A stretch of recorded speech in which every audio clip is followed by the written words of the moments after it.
Hi everyone. So my name is Quan, and today I'll present my projects for CS 6795. It's called Memory Span, a simple tool to model working memory limitations. This is a lightweight interactive tool that helps users experience and understands one of the foundational concepts in cognitive science, the limits of working memory. So um, as you might know, so working memory is a brain mental workspace. It allows us to hold and manipulate a small amount of information over a short period of time. It's essential for tasks like reading, solving math problems, and making decisions. Cognitive psychologists have long studied how much we can hold in for working memory. In 1956, George A. Miller proposed the magical number sevens plus or minus 2, suggesting that people can recall 5 to 9 items on average. Later, Nelson Cowan refined this number to 4 plus and minus 5, 1 items when distractions and memory strategies like chunking are removed. So despite how critical working memory is to learning and daily life, most people never get to see feel its limitations. This is what this project aims to change. So I created Memory Span, a simple web application built using Python and Streamlit.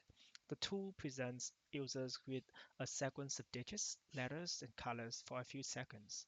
Afterward, the users have to recall the sequence in order. So the users can customize the sequence type, whether it's digits, letters, or colors, the length of the sequence, um, from 3 to 10 items, and the display time from 1 to 10 seconds. The app evaluates each response, calculates accuracies, and provides visual feedback at the end. This setup closely models classic span experience in cognitive psychology. So in order to showcase the app, let me show you how does it look like, right? So basically, it's a Python Streamlit, and after we run the Streamlit, right, we're gonna see that in the local host, and here's how the app looks like. So basically, here is a landing page, and the users can choose whether it digits, letters, or colors, and then the second of length that they can make it range from 3 to 10, and the display time. And here's the number of the question. Right. So let's start the test. So it's gonna show you the number first. Okay, I don't remember the number, so let's put it a random number over here, right? And submit. Now I try to remember it's 65267, right? 65267 and submit.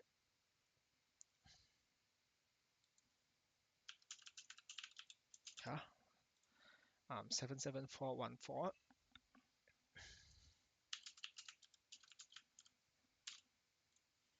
Okay, and 29282, right? 29282, and okay, let me get 5 so that you're gonna see some wrong over here, right? So basically, after you click to the task summary, you're gonna see the accuracy overall for each of uh, the accuracy for each of the questions, and then the overall accuracy after all of the 5 questions. And here we have some kind of visualization on how does it look like after each of the questions, right? And then you can either download the results or you can basically restart, right? So when you restart, it's going to come back to the landing page. Come back to this one. So basically, after I tested the tool across a range of configurations and collected trial level accuracy data. So here's what I found. Longer sequences lead to a lower recall accuracy, especially beyond 6 to 7 items. Shorter display times also reduce performance because there's less time to encode the sequence. Digits consistently outperform letters and colors, likely due to greater familiar, familiarity, and then easier rehearsal. So these results directly support Miller's and Cohen's theories and show how stimulus type and time pressure influence working memories.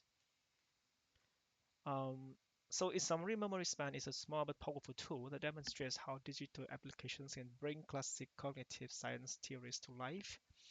It helps users see, feel, and reflect on their own cognitive limits and opens the door for broader use in education, training, and clinical settings. So thank you for listening. And yeah, I mean, you can try the tool and explore the code via the GitHub link on the poster. Thank you.